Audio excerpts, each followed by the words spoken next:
Antes de a gente começar com a ministração, eu queria falar para vocês que foi Deus quem me colocou aqui hoje. Na verdade, eu tentei não estar, mas Deus me colocou aqui hoje. E a gente vai falar sobre um tema que, depois que eu parei para pensar um pouquinho, Deus tem colocado esse tema cada vez mais. Eu conversei com a minha amiga sobre isso.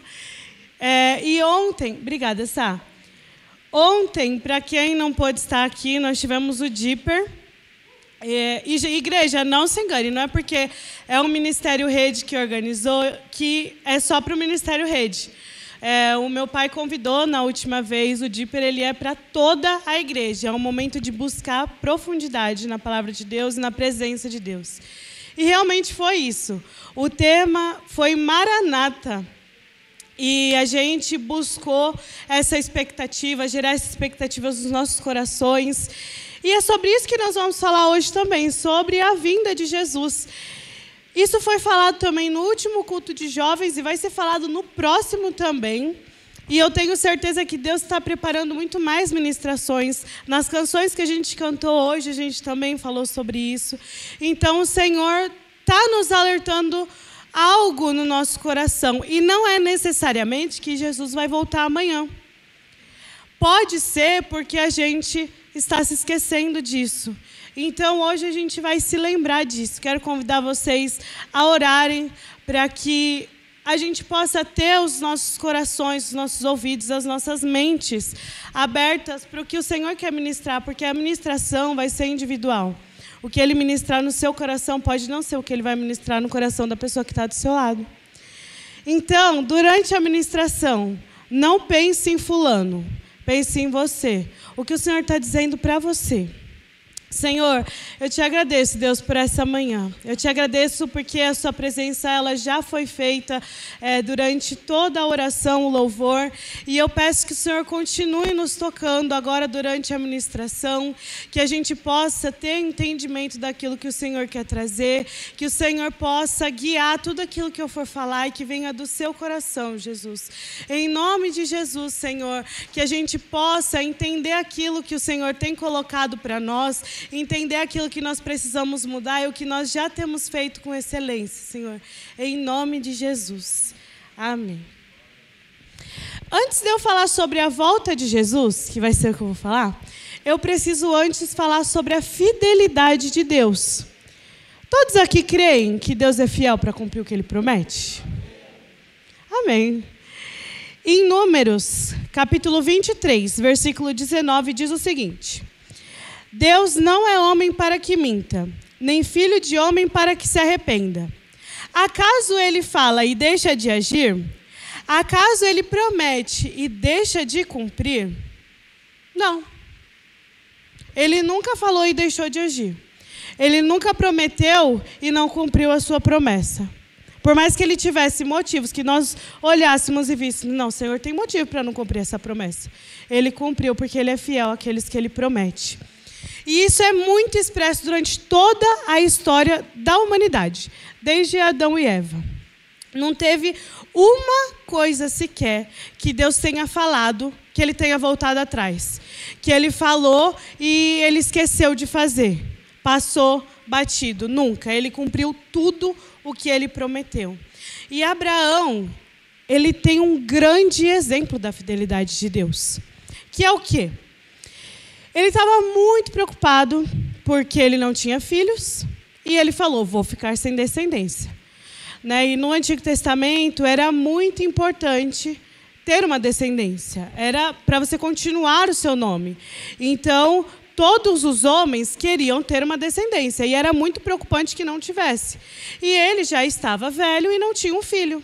Nem ele, nem a sua esposa Sara. E ele estava preocupado. E o que o Senhor disse? Saia de sua tenda. E Abraão saiu de sua tenda. E ele falou que a sua descendência seria mais numerosa que as estrelas do céu. Se é que se pode contar. Alguém aqui conseguiu já contar todas as estrelas que tem no céu? Bom, parece que não. Não dá, porque nem a ciência, conseguindo ver do espaço, consegue contar quantas estrelas tem no universo. E Deus prometeu que a descendência de Abraão seria, então, mais numerosa que as estrelas do céu. Só que Sara não ficou grávida no dia ou na semana seguinte. Pelo contrário, na verdade, ela esperou tanto tempo que ela começou a ficar desesperada. Falou, não está vindo esse filho. Então, ela tentou dar uma ajuda para Deus. E entregou a sua serva para Abraão. Falou, toma aqui, você vai ter um filho, você vai ter a sua descendência, mas não vai ser de mim, porque eu não consigo ter filhos. Mas só que Deus, ele prometeu que viria de Sara. Mas ela tentou ajudar. E a gente vê as consequências até hoje, né? Quanto às guerras que acontecem.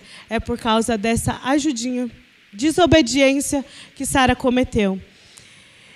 E isso foi um ato de desespero e de desconfiança da promessa que Deus fez para ela.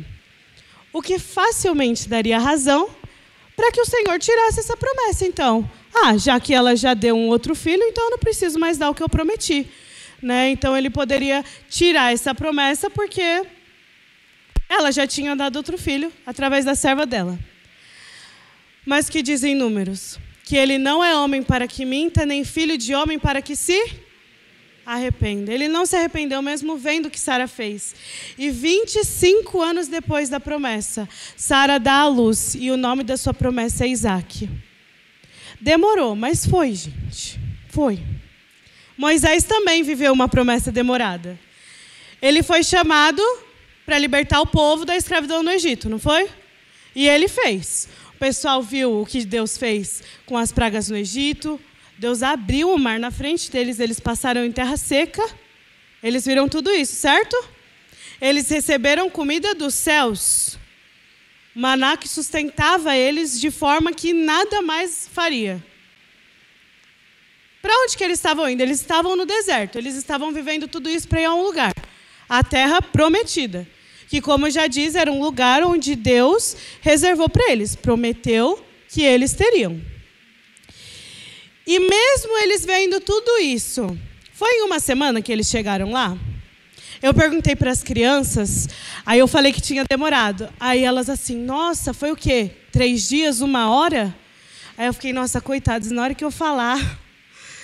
Mas o máximo que elas me deram foi 2 semanas. Aí eu falei, foi um pouquinho mais. Mas eles ficaram desacreditados, porque demorou mais de 1 semana. Demorou mais de 2 semanas. Demorou 40 anos. E nesse tempo que o pessoal estava caminhando no deserto, eles estavam procurando a terra onde Deus prometeu. E eles ficaram muito felizes, né, que eles tinham uma terra prometida. Eles só andavam pensando nisso, falando glória a Deus, nunca jamais se desviaram da fé, nunca jamais duvidaram do que Deus prometeu, não é? Não, né, gente? Vocês vão deixar eu falar uma baboseira dessa aqui em cima? Eles reclamavam, eles reclamavam, eles reclamavam, eles reclamavam. Eles criavam outros deuses, o que eles mesmos criaram, e falavam assim, foi esse Deus que me libertou do Egito. Pô, sacanagem, hein? E quantas vezes que nós também não somos como eles? Que nós estamos no deserto esperando uma promessa, a gente reclama, duvida, a gente coloca a culpa em tudo, menos no nosso erro. Quantos motivos Deus não teve para desprometer essa terra para eles? E eu acho que eu inventei essa palavra porque na hora que eu escrevi ficou vermelho embaixo. Mas quantos motivos é que ele não teve? Só que Deus, ele não é homem para que minta, nem filho de homem para que se... E ele teve todos os motivos para olhar para aquele povo e se arrepender de ter escolhido eles. O povo que virou as costas, mas ele não se arrependeu. E 40 anos depois, os israelitas adentravam na terra e conquistavam a terra que Deus prometeu para eles. E lá eles fizeram morada. Essas promessas, elas não vieram de imediato, como as promessas que nós recebemos e desejamos que venham de imediato. Elas foram duvidadas, mas elas não deixaram de se cumprir. Nenhuma delas. E se você for ler a Bíblia, você vai ter muitas promessas que aconteceram a mesma coisa. Se você for olhar para a sua vida, você vai ver muitas promessas que foram a mesma coisa. Mas a promessa que a gente vai falar hoje é a melhor e maior promessa que Deus já fez. Jesus Cristo. Primeiro, através das profecias, quando o pecado entrou no mundo, o Senhor prometeu o quê? Um Salvador e Redentor dos nossos pecados. Ele prometeu, não foi? Durante todo o Antigo Testamento, Deus ele já faz alusão a Jesus na história mesmo de Adão e Eva. E com os profetas, ele deixa isso cada vez mais claro. E nasce Jesus. Ele nasce de acordo com tudo o que Deus prometeu. Cada palavra, cada linha da profecia que os profetas trouxeram, Jesus cumpriu em seu nascimento. Cada palavra. E depois de exercer seu ministério, discipular pessoas, viver no centro da vontade de Deus e fazer milagres, ele se entregou. Jesus se entregou. Não é porque os guardas estavam segurando ele que ele não poderia se soltar. Então ele se deixou ser levado à crucificação. E aí ele concretiza a primeira parte da promessa de Deus, que é que Jesus viria e ele seria o nosso Redentor. Através da crucificação ele não nos redimiu? Redimiu. Amém. Por causa desse sofrimento, dessa entrega, dessa humilhação que Jesus passou, porque o seu sangue foi derramado, hoje nós podemos ser filhos, amigos e perdoados por Deus. Nós podemos ter uma conexão direta com Deus, que as pessoas do Antigo Testamento fariam de tudo para ter. E a gente está se esquecendo um pouco disso às vezes. Só que a promessa de Deus, eu falei que ele cumpriu a primeira parte, então quer dizer que tem mais.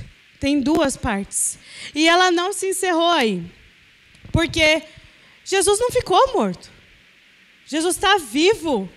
Ele está vivo em carne e osso e ele está nos céus. Jesus ressuscitou, como nós aqui, em carne e osso, e voltou para os céus. E aí é que vem a segunda parte da promessa, que a gente vai falar hoje.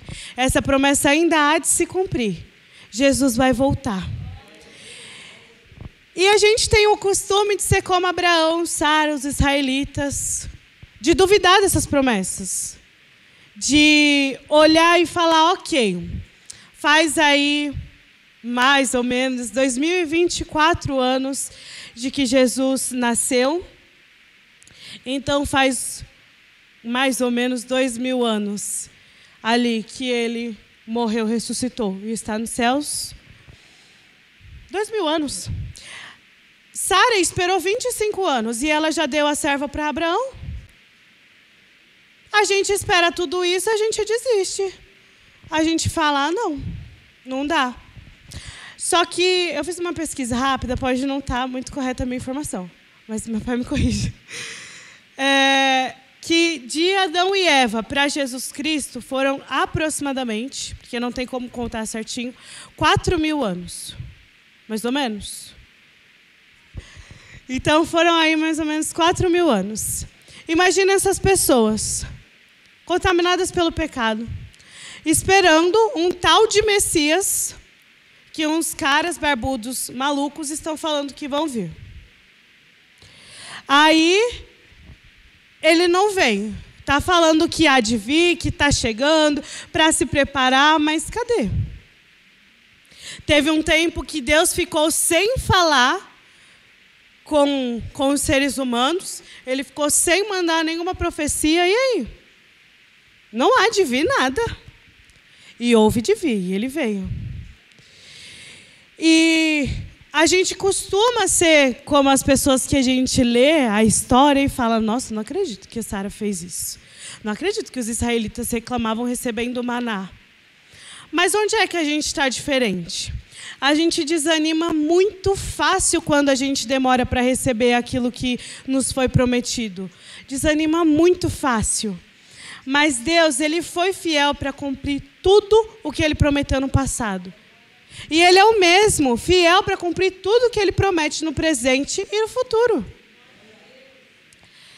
Quando a gente se acostuma com a ideia de que Jesus ainda não voltou e pode demorar, nós deixamos de viver com a intensidade que os discípulos e apóstolos viveram após a ressurreição. Se vocês forem ler ali o final do Novo Testamento, depois que Jesus ressuscitou e ele fala sobre, ele aparece para os discípulos, fala para que eles vão por todo mundo e fale, né, sobre o Evangelho, vocês vão ver pessoas, homens e mulheres desesperados para que todos ouçam sobre a palavra de Deus. Eles estão desesperados. Por quê? Porque Jesus, ele morreu, ressuscitou. E está falando, eu vou voltar. E eu só vou levar quem acreditar em mim, quem confiar em mim, quem viver de acordo com a minha palavra. Então, se eu voltar e tiver pessoas que me rejeitaram, elas vão ficar. Então, os discípulos e os apóstolos, eles estão desesperados para que todos saibam sobre o Evangelho. E eles vivem numa intensidade, todos morrem. Eles são mortos pelo Evangelho. Eles vivem para isso e por isso. Eles vivem somente para falar de Jesus. É essa intensidade que a gente perdeu. A gente mal fala de Jesus para um familiar que a gente tem mais intimidade. Esse familiar está distante da igreja, esse familiar sequer já leu a Bíblia e não gosta de crente, e a gente não chega nem nele. A gente perdeu, não foi nem a intensidade, foi todas as forças. A gente perdeu todo o interesse, porque os discípulos morriam por isso. Há ainda pessoas que hoje morrem por isso, que vão em países que elas não poderiam nem entrar para falar sobre Jesus, porque essas pessoas entenderam a urgência de chegar, e a gente vai entender por quê. Porque Jesus não precisa voltar, mas essa pessoa pode morrer e ela vai para o inferno. Ontem, no Cartas Vivas, a gente falou sobre isso. Sobre pessoas que a gente sabe que está indo para o inferno, porque a gente vê, a gente conhece a verdade, a gente sabe que a pessoa está vivendo a mentira. Pessoas que a gente vê que está indo para o inferno e a gente não está fazendo nada. Então, ontem também foi falado sobre isso. Inclusive, quem puder vir para os Cartas Vivas, tem sido uma bênção. Nós estamos tão sugados pelos nossos afazeres, as nossas obrigações, a nossa rotina, o nosso cansaço, as nossas metas, que a gente não tem cravado essa promessa nas nossas mentes e no nosso coração. Nas nossas mentes, para a gente sempre lembrar, relembrar e ter consciência, e no nosso coração, para que isso arda e a gente tenha o desespero de falar para todo mundo. Mas e se Jesus voltasse hoje? Eu vou contar mais para frente por que eu estou trazendo essa palavra, mas é algo que Deus ministrou no meu coração há uns anos e eu vou contar para vocês o testemunho mais para frente. Mas e se Jesus voltasse hoje? Qual seria o seu primeiro pensamento? Qual seria o meu primeiro pensamento? Se Jesus voltasse hoje? A primeira coisa que passaria pela sua cabeça diz muito sobre a sua expectativa quanto ao dia que Jesus voltar. Eu quero pedir agora que todo mundo feche os olhos, sem dormir, gente, mas que todo mundo feche os olhos. Concentrem-se somente em vocês, não quem está do seu lado, não mais, só tem vocês. E imaginem o momento em que vocês hão de se encontrar face a face com Jesus ressurreto. Jesus está na sua frente, ressurreto, declarando a sua volta e chamando a sua igreja. Qual seria o seu primeiro pensamento? Sua primeira preocupação? A sua primeira coisa que você queria falar para ele ou que você quer falar para você? Podem abrir os olhos, se todos conseguiram pensar, né? Nós temos muitas coisas que a gente quer fazer aqui na Terra. Muitas mesmo. Quem aqui tem planos? Eu tenho planos. Nós temos muitas coisas que nós queremos fazer. E isso é maravilhoso, a gente tem mesmo que fazer planos, a gente tem que querer as coisas, nós temos que buscar mesmo o crescimento nas áreas que nós queremos. É maravilhoso. Mas essas coisas, esses planos, não podem ser maiores do que as coisas do reino. De forma nenhuma. Mateus 6, versículo 21. Diz assim: pois onde estiver o seu tesouro, aí também estará o seu coração. O seu primeiro pensamento é o seu tesouro. Então, onde está seu coração? Se o seu primeiro pensamento foi: nossa, vou perder a minha família agora, não vou mais conhecer eles. É aí onde está o seu coração. E eu não estou dizendo que é errado a gente amar a família, priorizar a família, tem que cuidar da família. Mas o seu tesouro, em primeiro lugar, tem que ser o reino, tem que ser Jesus. Júlia, eu estou fazendo faculdade, eu tenho um namorado, eu tenho planos para o Ministério Infantil, muitos legais, inclusive.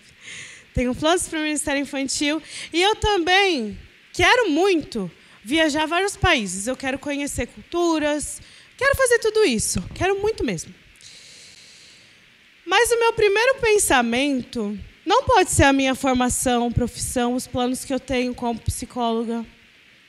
Não pode ser os meus planos de casar.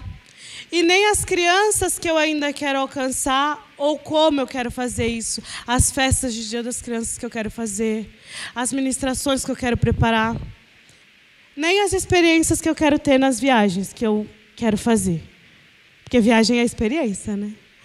Então, não pode ser as experiências que eu quero ter. O meu primeiro pensamento... Aí eu estou falando de mim, gente. O meu primeiro pensamento não pode ser nada disso. Meu primeiro pensamento tem que ser de alegria, porque a minha maior expectativa está face a face comigo. No momento em que eu ver Jesus, eu espero que o meu coração, a minha mente, não pense em mais nada além de: ai, graças a Deus, eu vou para o céu. Sabe, eu não quero me preocupar com mais nada, porque se eu me preocupar com Jesus na minha frente, Jesus ressurreto na minha frente, eu estiver me preocupando com outras coisas, do que vale tudo isso? Se isso tudo é passageiro, a gente tem dado um valor muito grande para as coisas passageiras. A gente tem valorizado demais as coisas que nós temos ou queremos ter. Como nós estamos de aparência, como nós queremos ficar. Nós valorizamos demais as pessoas que nós queremos impressionar, cargos que nós queremos chegar. Nós temos nos apegado muito a isso, a situação financeira que você quer atingir. Mas, de verdade, no momento em que seu coração parar de bater, do que isso importa? Onde vai parar todo o dinheiro que você acumulou?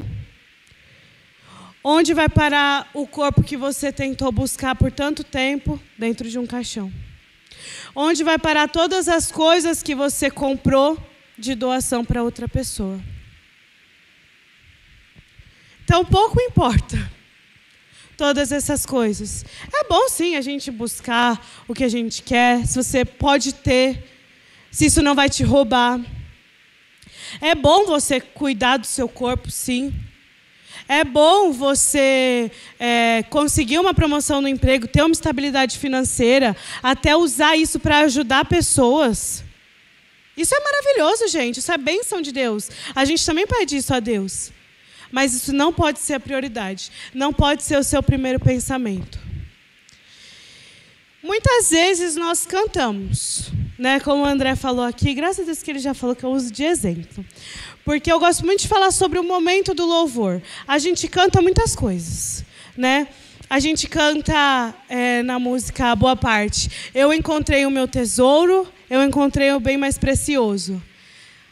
Mas você está falando isso olhando para o iPhone 15 que você acabou de comprar, ou você está mirando nos céus porque você encontrou Jesus? Qual é o seu tesouro?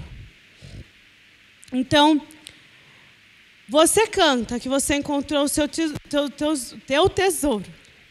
Mas, se Jesus é o seu tesouro, significa que o seu coração está nele. Né? Porque a Bíblia diz que onde está o meu tesouro, está meu coração. Então, seu coração tem que estar nele. Se o seu tesouro é as coisas que você tem aqui na terra, o seu coração ainda está aqui. E onde está seu coração é onde você vai ficar também. Se o seu coração está no céu, Quando Jesus voltar, você estará no céu. Se o seu coração está nas coisas daqui, você vai ficar aqui com as suas coisas. Muitas vezes a gente canta também, né? Maranata. A gente canta. Em muitas músicas tem Maranata, que é o quê? Vem, Jesus. Maranata, a hora vem, Senhor Jesus. Mas se a gente pudesse escolher, no encontro ali, face a face com Deus, a gente pediria para Ele esperar só mais um pouquinho. Senhor, espera só eu me formar. Espera só eu arranjar alguém para eu ficar. Espera, Senhor, eu conseguir comprar não sei o que para o meu filho. Mas do que isso vai importar depois? Nós pediríamos para Ele esperar para a gente conseguir concluir os nossos objetivos. E onde está seu coração? Seu primeiro pensamento já te esclareceu isso. No momento que você fechou os seus olhos e pensou aquilo que seria a primeira coisa que passaria na sua cabeça. Já te mostrou onde está o seu coração. E se ele não tiver no fato de que Jesus vai voltar, se ele tiver em qualquer coisa que não seja um encontro com o amado da sua alma, então eu já te dou aí o teu próximo pedido de oração. Que é que você peça que o Senhor te ajude a encontrar o seu tesouro nele. Se você identificou que o seu coração ele está longe de desejar a Cristo, a volta de Cristo, então esse é o seu pedido de oração. Que você consiga ansiar e ter o seu coração totalmente voltado para Jesus. E isso não significa que você perderá todos os seus planos e as suas metas aqui da terra, não. Mas que isso estará em segundo plano. Que se você não conseguir, tudo bem, porque o que é eterno você já tem. E se Jesus voltasse hoje? Eu iria para o céu? Você iria para o céu? Essa pergunta, ela não é tão simples quanto ela parece. Você precisa ter muita certeza e convicção para dizer sim. O não, ele é bem mais fácil, né? Porque uma pessoa que tem certeza da sua salvação, uma pessoa que tem certeza que ela vai para o céu, ela nunca, jamais diria que não. Eu tenho certeza, eu vou para o céu. Mas uma pessoa que não tem tanta certeza, ela pode tentar dizer que sim. Porque quem quer ir para o inferno? Ninguém. Então, não aqueles que têm consciência do que é o inferno, né? Não querem ir. Mas daria para tentar dizer sim, sem estar com o coração certo de que iria para o céu. Mas então, o que é ir para o céu? A gente fala bastante sobre ir para o céu, que eu quero ir para o céu. O que é ir para o céu? É muito além de não sofrer no inferno. Ufa, me safei das garras de Satanás, vou para o céu. Não é isso. É também, né? Você está saindo do inferno, que é o que você merece, é o que eu mereço, o inferno. Nós fomos redimidos e juntados a Deus. Então, eu saí de onde eu mereço e recebo a graça, que vou para onde eu não mereço nem de longe. Então, ir para o céu é além de não sofrer no inferno. É passar a eternidade com o Pai. Eternidade. O ir para o céu, e agora isso é muito importante. Quer dizer, tudo é muito importante, mas isso é muito. O ir para o céu, e ouçam bem, é a continuidade da sua vida de adoração, se você tem buscado aqui na terra. É a continuidade, se você viveu buscando a presença de Deus. Então, ir para o céu não é somente escapar do inferno, e sim sobre estar face a face com o amado da sua alma, o seu maior tesouro. Eu vou usar com vocês um exemplo que eu uso lá no Farol, quando a gente vai falar com as crianças sobre o relacionamento com Deus. O ambiente delas é a escola, mas eu acredito que vocês já não estão mais na escola. Então, vamos pensar no trabalho, ou faculdade, quem não trabalha e está na faculdade, ou outro ambiente que você frequente com bastante frequência.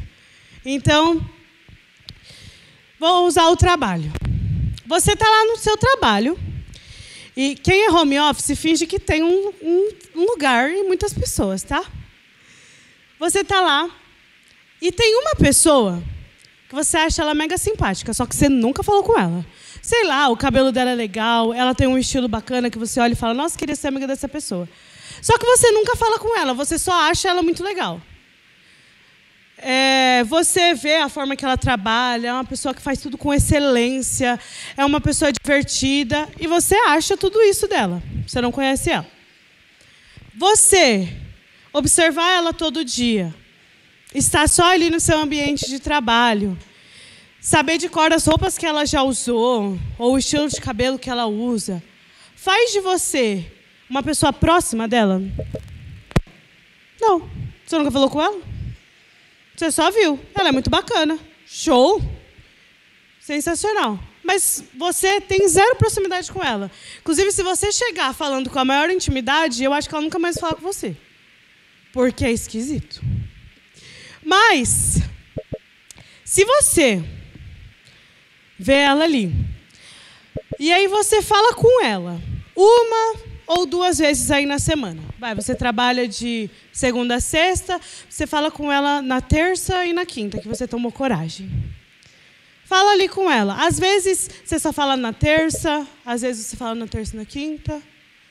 Você fala ali, bom dia, nossa, hoje está quente, né?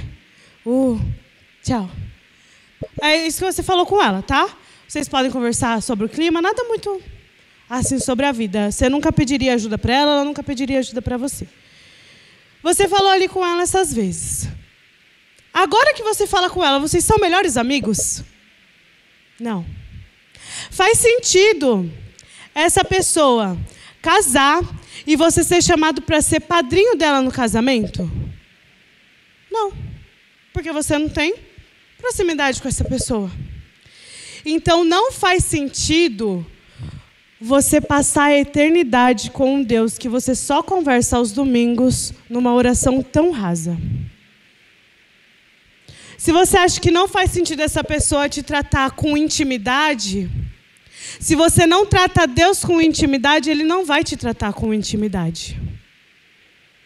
Não faz sentido você reclamar porque Deus não respondeu a sua oração, quando você também não responde o sussurro de busca que o Senhor dá a você. Não faz sentido.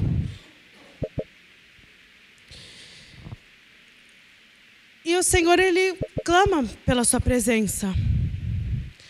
O Senhor, Ele sente falta quando você não adora, quando você não o busca no secreto.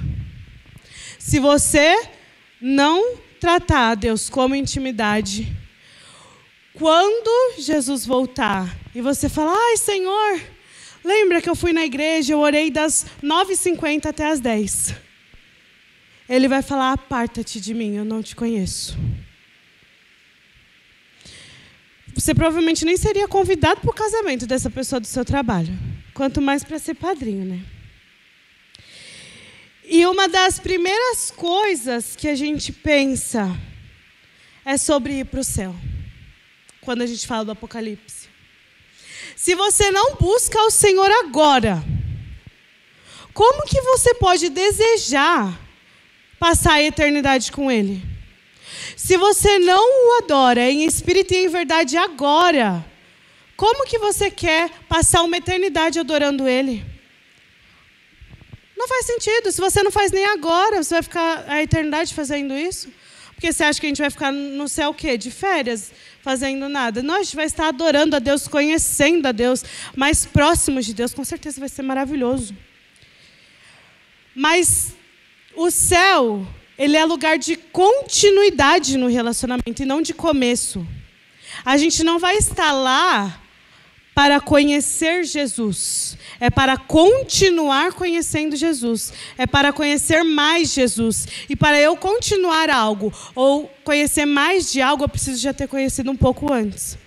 Nós conhecemos muito pouco de Deus. Mesmo se você busca todo dia, o tempo todo, só lê a Bíblia, pede por mais, Deus se revela aos poucos.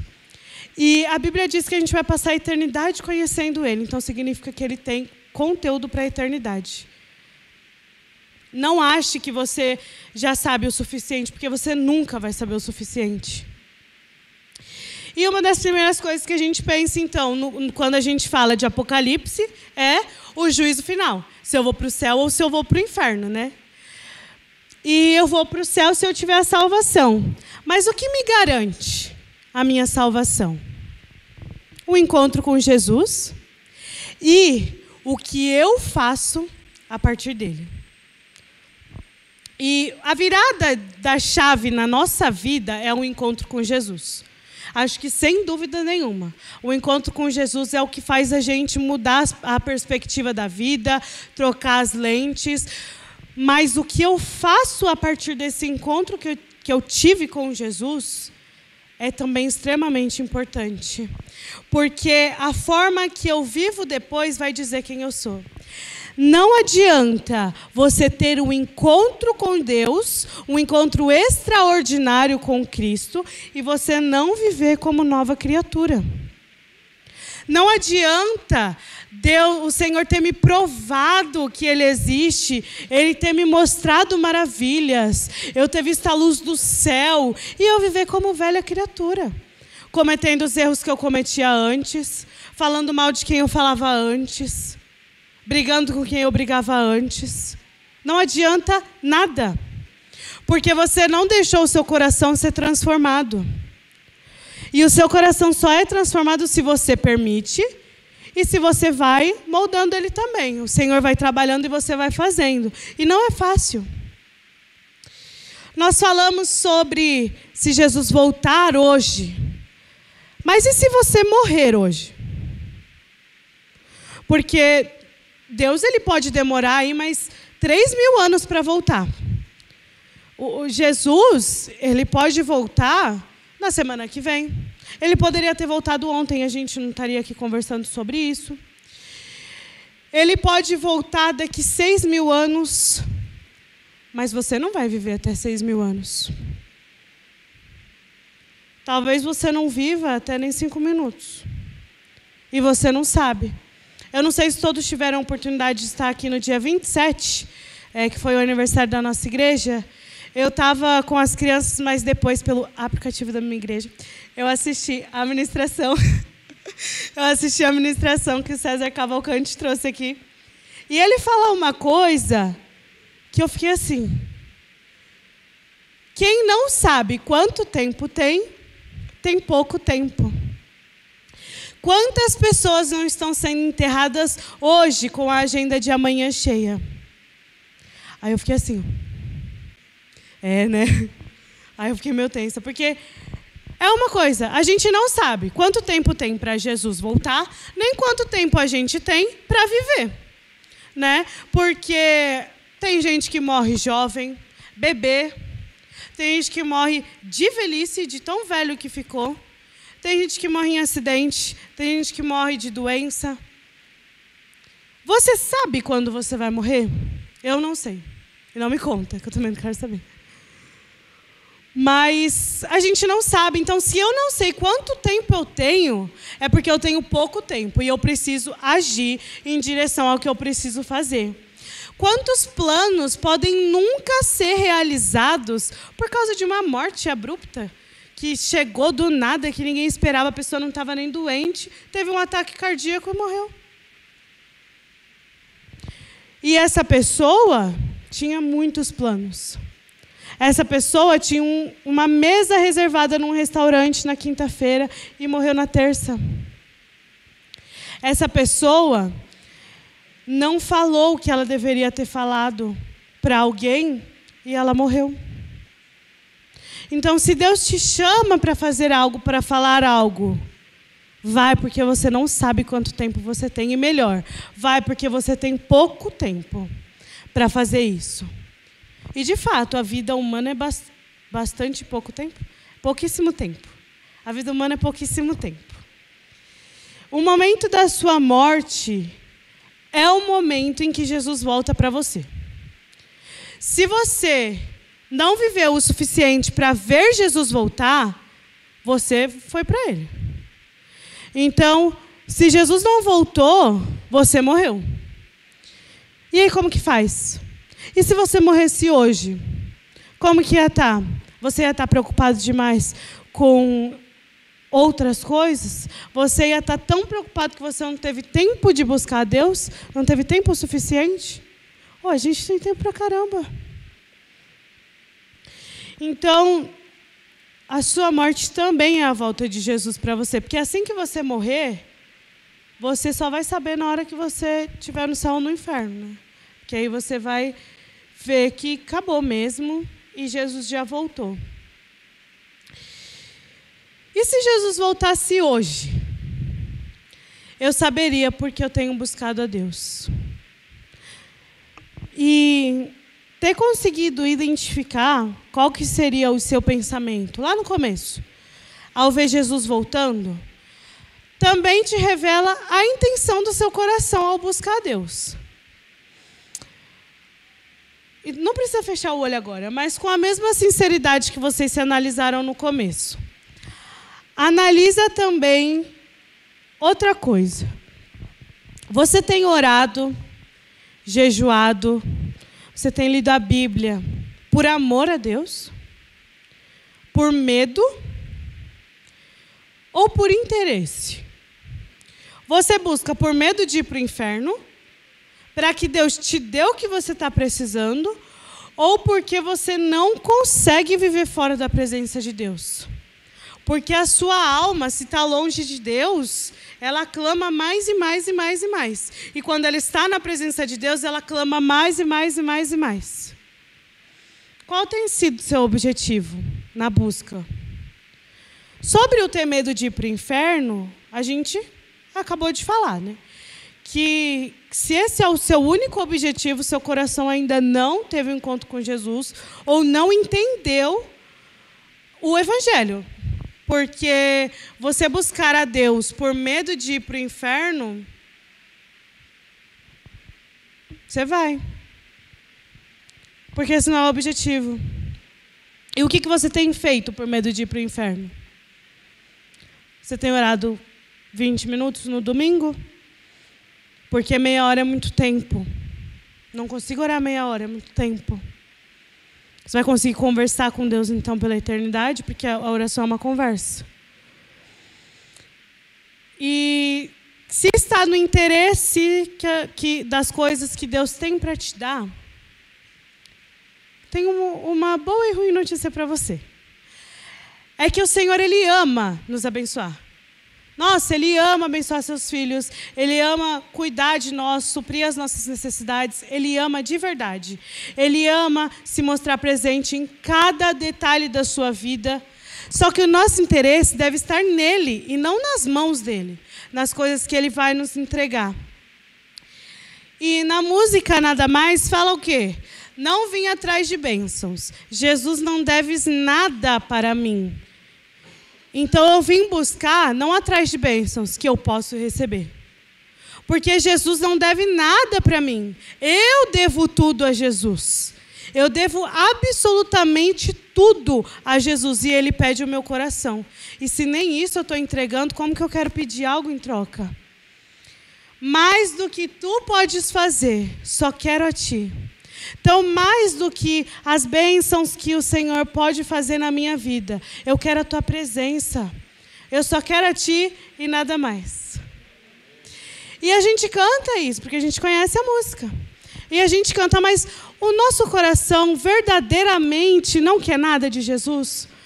Se Jesus não nos desse nada, o nosso coração ainda buscaria Ele? Mateus 6, Mateus 6, no versículo 31 ao versículo 33. Portanto, não se preocupem dizendo, o que vamos comer, ou o que vamos beber, ou o que vamos vestir? Pois os pagãos é que correm atrás dessas coisas. Mas o Pai Celestial sabe que vocês precisam delas. Ele sabe. Busquem, pois, em primeiro lugar o reino de Deus e a sua justiça, e todas essas coisas lhe serão acrescentadas. O Pai sabe que você precisa. E a Bíblia diz, então, busquem primeiro o reino de Deus, porque é isso que te importa. Eu já sei o que você quer, me busca, e todas as suas necessidades o serão acrescentadas. Mas e se as outras coisas não te fossem acrescentadas? O reino de Deus te bastaria? Se não houvesse essa promessa de que o Senhor sabe a sua necessidade e que Ele vai suprir, então, por favor, para de ficar ansioso pelas coisas que eu vou te dar e olha para mim. Se não houvesse isso, essa promessa, você ainda buscaria, sabendo que o reino de Deus é a única coisa que te basta? Você louvaria ao Senhor com fome, porque não tem mais nada para comer na sua casa, ou na rua, porque você perdeu a sua casa, ou com um pano todo sujo, porque você perdeu as suas roupas, porque é isso que fala aqui no versículo. Não se preocupem quanto ao que vão comer, o que vão vestir, o que vão beber. Se essas coisas não fossem acrescentadas à sua vida, pela bênção de Deus, pela graça e misericórdia de Deus, você ainda buscaria o reino de Deus porque só Ele é suficiente na sua vida? Eu não estou dizendo que é errado entregar suas necessidades para Deus. Na verdade, é bíblico. Você precisa entregar. No versículo que eu acabei de ler, você precisa entregar suas necessidades para Deus, suas preocupações, os seus desejos. Você precisa confiar plenamente no Senhor. Porque isso, você entregar o que você precisa, é confiança, é fé. Então, você precisa confiar plenamente no Senhor. E como eu disse também, Ele se alegra imensamente em cuidar de você. Ele se alegra em abençoar a sua vida. Ele se alegra em mimar você. Que é não te dar uma necessidade, mas te dar algo que você precisa. Que você quer. Precisa é necessidade. Algo que você quer. Então, Deus, Ele também, além de te dar o necessário para sobreviver, Ele te dá o que não é necessário, mas que é o detalhe. É o detalhe para Ele te mostrar que Ele te ama. Ele dá, Ele abençoa. Mas se você imaginar uma realidade onde Deus não é assim. Deus, Ele não é um paizão que cuida assim, que quer dar tudo. O reino de Deus te bastaria? A presença, a misericórdia, a graça de Deus seriam o suficiente para você se contentar em buscar Ele? Porque Ele vai colocar essas coisas na sua vida.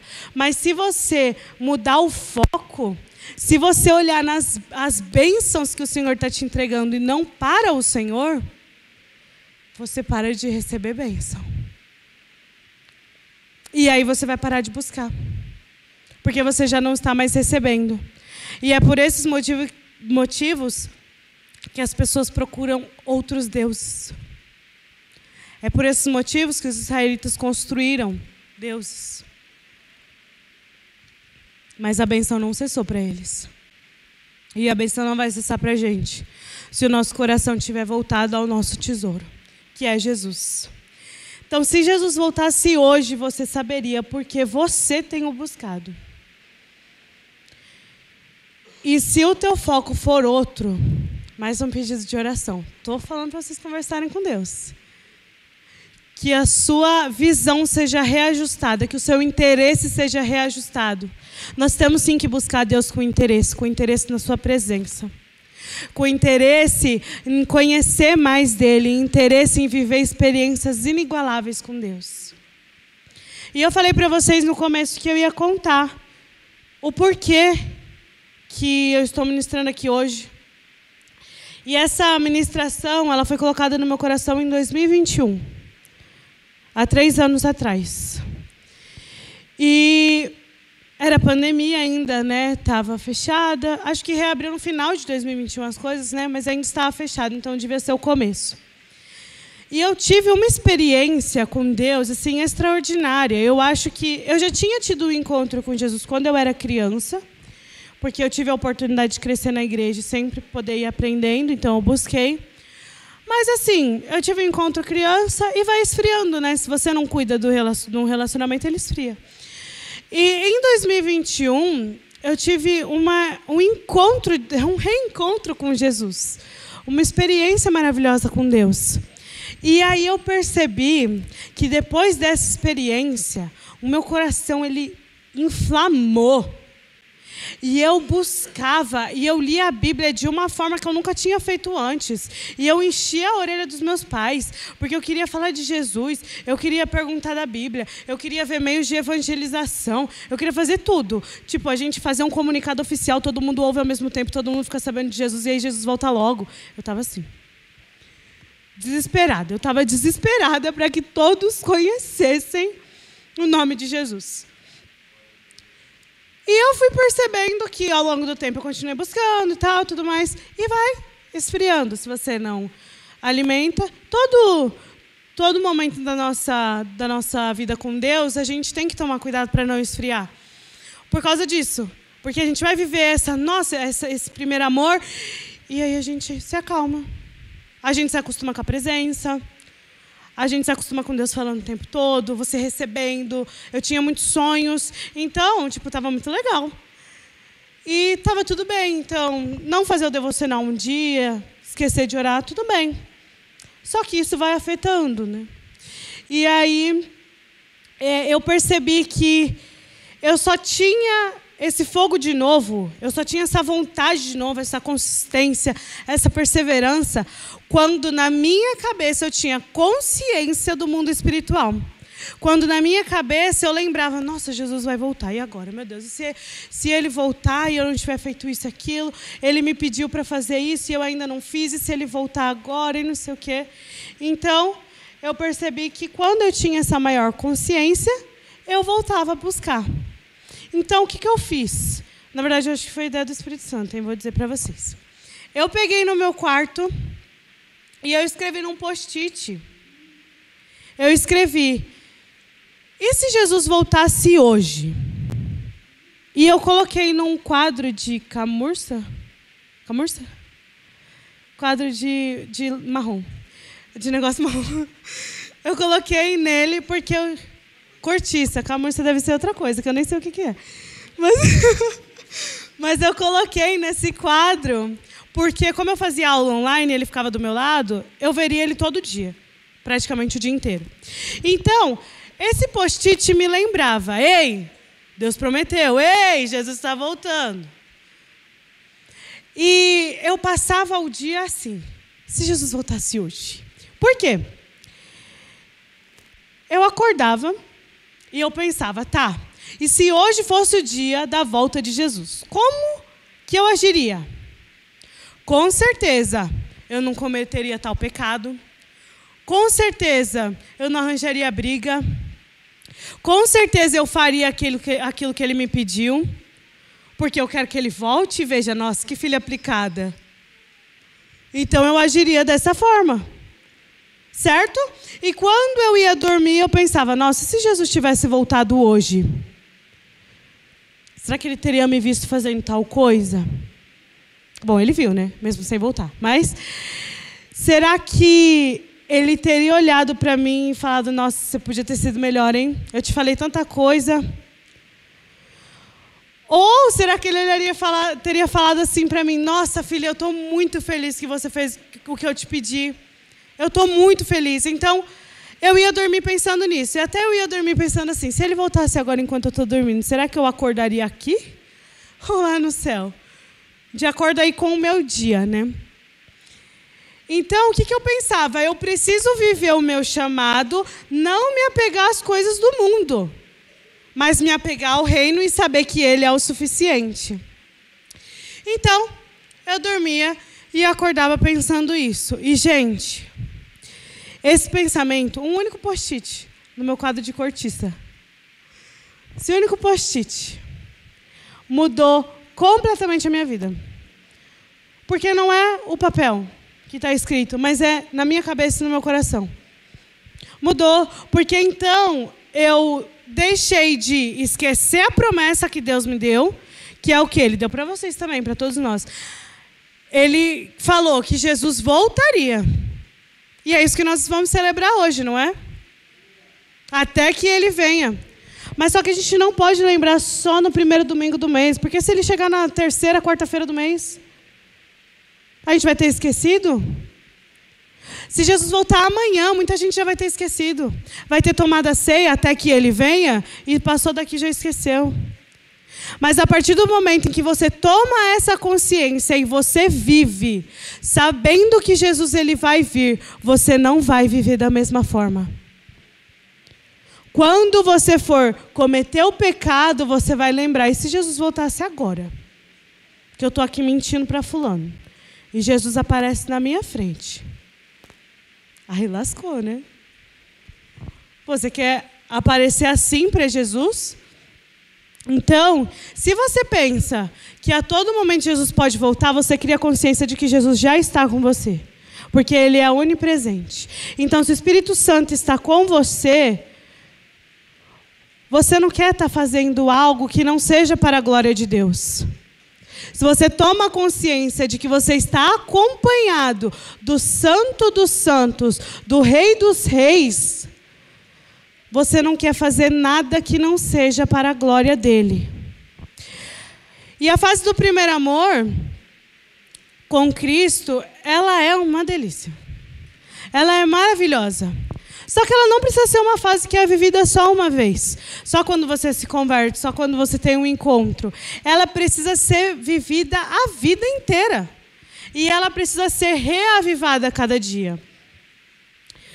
Você está sendo convidado a um relacionamento de intimidade com o Criador dos céus e da terra. Um relacionamento de intimidade com um Deus que te abençoa. Um Deus que te salva. Mas um Deus que não vai te obrigar a entrar no céu com Ele. Que hoje todos nós possamos sair daqui sabendo que nós não temos muito tempo. E nós precisamos viver todo dia como se fosse o dia da volta. E eu queria desafiar vocês então para uma coisa. Que vocês criem esse hábito de acordar e ir dormir pensando, e se Jesus voltasse hoje? E se pouco te importa a volta? E se você morresse hoje? E se hoje fosse o fim? Eu gostaria de morrer sem ter obedecido a Deus? Eu gostaria de morrer sem ter ajudado quem eu pude ajudar? Sem ter cumprido o que eu devia cumprir? Então, criem essa mentalidade. Acordem e vivam como vocês gostariam que Jesus encontrasse vocês. Vá dormir e pensa, hoje eu vivi um dia que Jesus se orgulharia? Nem todo dia você vai viver esse dia. Mas você pode se esforçar. Se você tiver com isso na sua mente, você não vai esquecer. E Deus ele está criando em nós, de novo, essa consciência, essa expectativa de que Ele prometeu e Ele é fiel para cumprir. Então não se esqueça dessa promessa. Não desanime. Não tente mudar os cursos da vida. Jesus vai voltar. A promessa vai se cumprir. Reajuste onde está seu coração. Reajuste os seus objetivos na busca. E aí você saberá responder com convicção sim.